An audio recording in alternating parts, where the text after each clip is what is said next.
Yes మరో breaking చూస్తున్నాం. ఏపీలో పొత్తుల లెక్క తేలడంతో బీజేపీ అభ్యర్థుల ఎంపికపై దృష్టి పెట్టింది.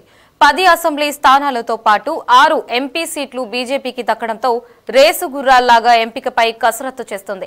అయితే 6 ఎంపీ అభ్యర్థులు దాదాపుగా ఖరారైనట్లు సమాచారం. అలాగే 10 మంది అసెంబ్లీ అభ్యర్థులను కూడా 2 రోజుల్లో ప్రకటించే అవకాశం కనిపిస్తుంది. అయితే జనసేన పోటీ చేయాలని భావించిన విజయవాడ, పశ్చిమ, తిరుపతి అసెంబ్లీ సీట్లను జనసేన బీజేపీకి ఇచ్చినట్లు తెలుస్తోంది. ఇదే అంశానికి సంబంధించి మరింత సమాచారం రామకృష్ణ అందిస్తారు. రామకృష్ణ, చెప్పండి.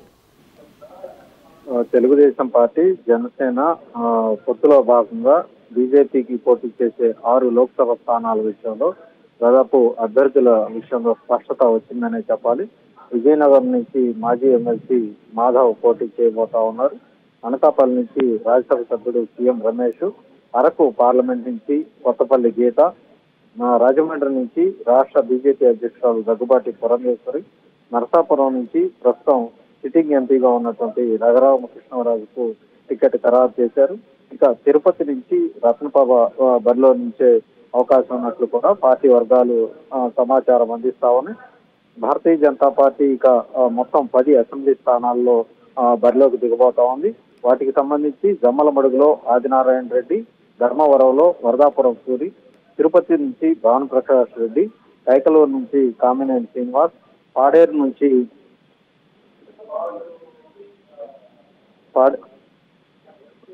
పాడేరు నుండి ఉమామహేశ్వరరావు, విశాఖ ఉత్తరంలో విష్ణుకుమార్ రాజు పోటీ దాదాపు ఖాయమని చెప్పవచ్చు. ఇక వాటితో పాటు బద్వేలు ఎస్సీ కాన్స్టిట్యున్సీ, విజయవాడ పశ్చిమ మరో 2 స్థానాల అభ్యర్థులను లోక్సభ స్థానాల బరిలో నుంచే అభ్యర్థులకు సంబంధించి 2 రోజుల్లో జాబితాను ప్రకటించే అవకాశాలు అయితే కనిపిస్తున్నట్లు మనకు తెలుస్తా ఉంది. ఈ ఏవైతే కొన్ని అసెంబ్లీ స్థానాలకు సంబంధించి జనసేన పార్టీ భారతీయ జనతా పార్టీకి వదులుకోవాల్సి వచ్చింది. ఆ స్థానాలకు సంబంధించి కూడా ఇంకా పూర్తి స్థాయిలో పొత్తులకు సంబంధించి అభ్యర్థుల ప్రకటన అయితే చేయాల్సినటువంటి పరిస్థితి అయితే ఉంది.